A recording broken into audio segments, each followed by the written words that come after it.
Euh, vendredi, vendredi 2 décembre 2016, cette question, que peuvent les mots?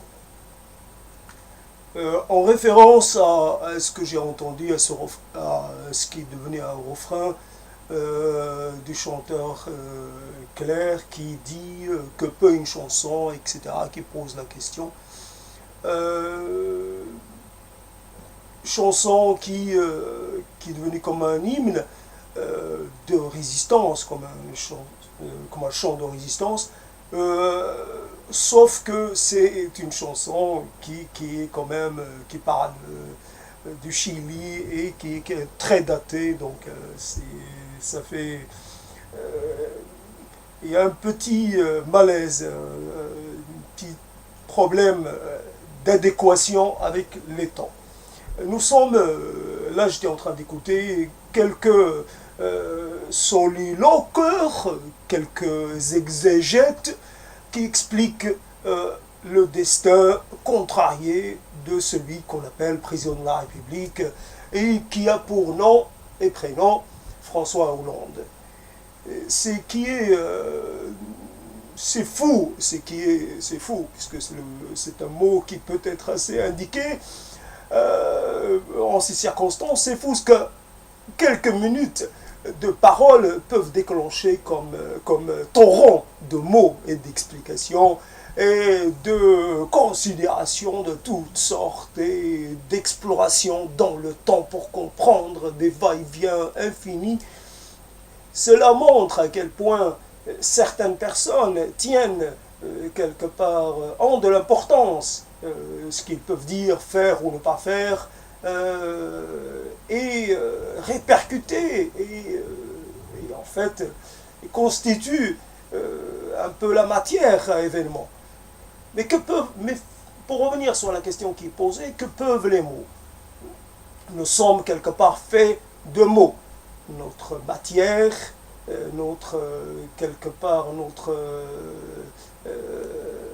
ce qui fait que nous agissons sont aussi les mots. Les mots nous façonnent, et puis l'action qui découle de ce façonnement ou de ce façonnage crée de nouveaux mots et ainsi de suite. Les mots sont dans une dynamique de va-et-vient, on ne sait pas exactement qui est au départ, est-ce l'action ou est-ce le mot pour expliquer ou accompagner l'action? En tout cas, les mots sont là, quantité de mots, des mots qui s'épanouissent, des mots qui restent prisonniers de l'intériorité de la personne qui les possède. Certains mots sont acceptés d'office, certains mots suscitent des réactions hostiles, ainsi des mots, il existe encore de l'importance quant aux mots, les mots ont encore une action agissante parce qu'ils mobilisent des énergies, parce que les mots sont aussi une façon d'agir sur le réel, façon honnête, malhonnête, peu importe. En tout cas, on peut, en utilisant les mots qu'il faut, les mots adéquats, les mots idoines, faire réagir tel ou tel groupe, telle ou telle personne, en sorte que cela produise un effet recherché, etc., etc. Que peuvent les mots? Fondamentalement, c'est, je pense, aux mots d'une personne. Voilà, une personne qui serait un peu dans une position fragilisée. Que peuvent ces mots quand elle est face à des forces? Nous sommes, peu importe notre rang, peu importe notre situation personnelle, nous sommes face à des forces qui souvent nous dépassent. Les forces du nombre, les forces de la nature, les forces de l'instinct, les forces de la quelque part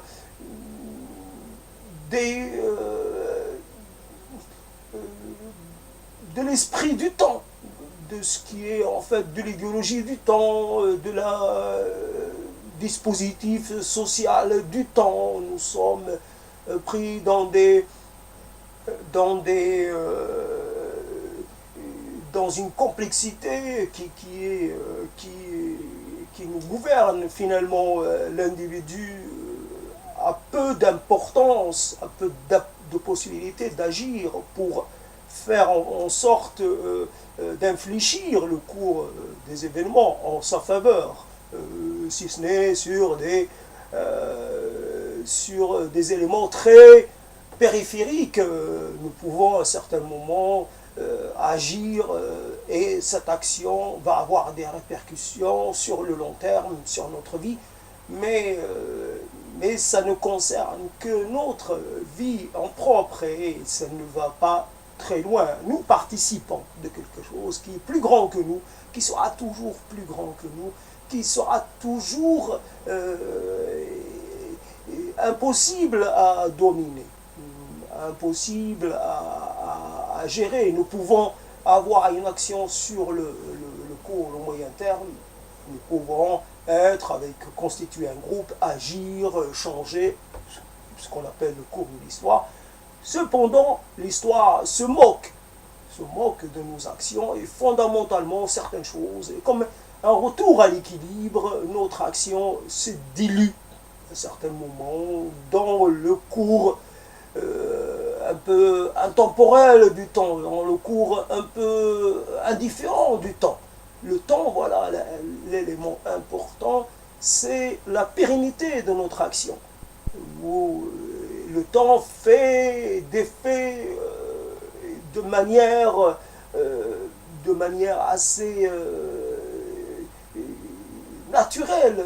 Le temps fait et défait. Et certaines choses ont besoin, en prennent un peu plus de temps que d'autres pour être réduites à néant, mais le fait est que c'est le néant qui va finir par avoir le dernier mot, si je puis dire, puisque je parle de mots. Donc voilà, c'est une belle retombée, retour à la proposition qui est que peuvent les mots. Évidemment, le choix des mots est important pour obtenir un effet intéressant, un effet positif. Selon les circonstances, il faut choisir tel ou tel mot. Il faut défendre sa cause par un enchaînement de mots. Il faut faire une sélection entre les mots. Et sélectionner les mots, c'est quelque part discriminer certains désirs, certains aspects de soi. Nous devons être dans une certaine sélectivité au niveau des mots par lesquels nous nous adressons les uns aux autres, les mots par lesquels nous exprimons nos ressentis. Et cette sélection fait que nous sommes privés de l'expression totale de notre être. Nous sommes toujours dans une certaine frustration. Il y a aussi le fait qu'il y a des choses qu'on ressent, que nous ressentons, mais que nous n'avons pas les mots qu'il faut pour pouvoir les décrire, les présenter. Il y a un problème qui est inhérent aux mots. Les mots ne sont pas en capacité de décrire toutes les nuances, de présenter toutes les nuances de nos ressentis. Et peut-être avec le temps, nous finissons par appauvrir notre ressenti parce que nous avons recours toujours aux mêmes mots. Les mêmes mots utilisés par tous pour décrire des réalités qui ne sont pas toutes identiques. Et finalement, on s'adapte, comme quelqu'un qui s'adapterait à un régime pauvre, et quelque part ses besoins nutritionnels finissent par devenir réduits parce que il s'est adapté à ce qui lui était offert. Donc finalement, notre vocabulaire nous prive, ça c'est évident, nous prive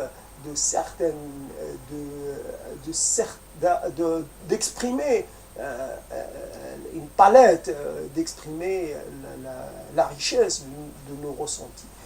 Et l'étendue est certainement assez conséquente de ce ressenti. Et finalement, nous, nous avons toujours des mots qui sont laissés de côté. Nous avons un fond de mots qui ne trouvent pas leur usage, qui ne trouvent pas le moment adéquat pour être utilisés. Les mots finissent par perdre de leur intérêt, finissent par perdre de leur pertinence. Le temps fait que plus ça va, plus nous sommes en retrait, nous sommes quelque part, nous nous contenons, nous avons cet effort de contenance, nous replions sur nous-mêmes et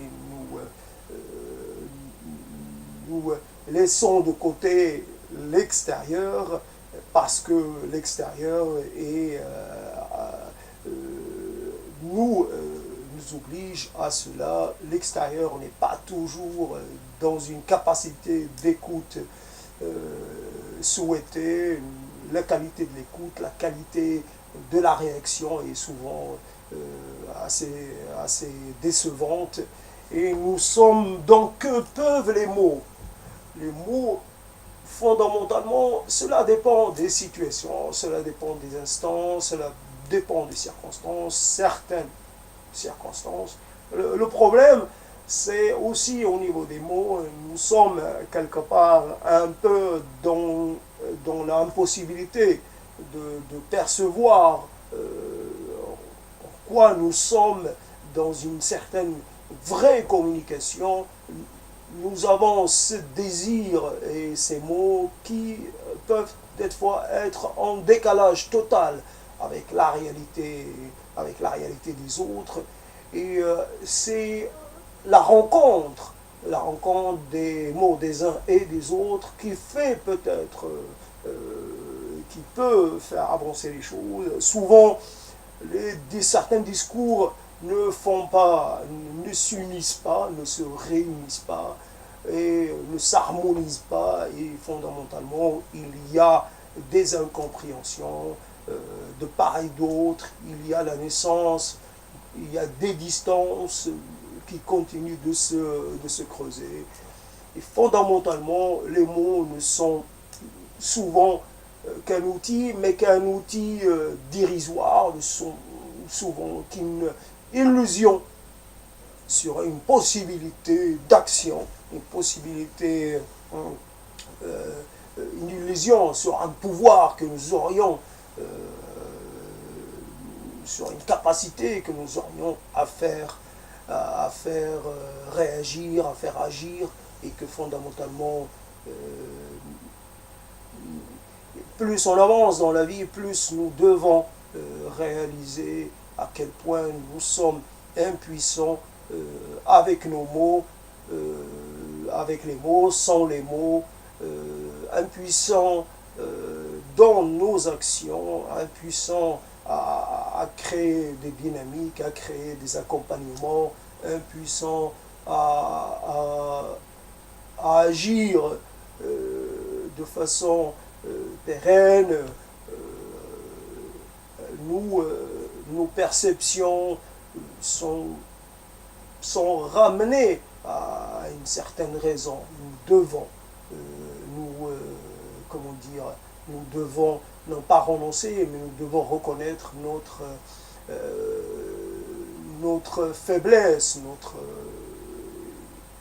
caractère un peu passager. Il y a un côté passager. Nous faisons que passer, nous passons le témoin à d'autres, et fondamentalement, nous laissons nos mots à d'autres pour qu'ils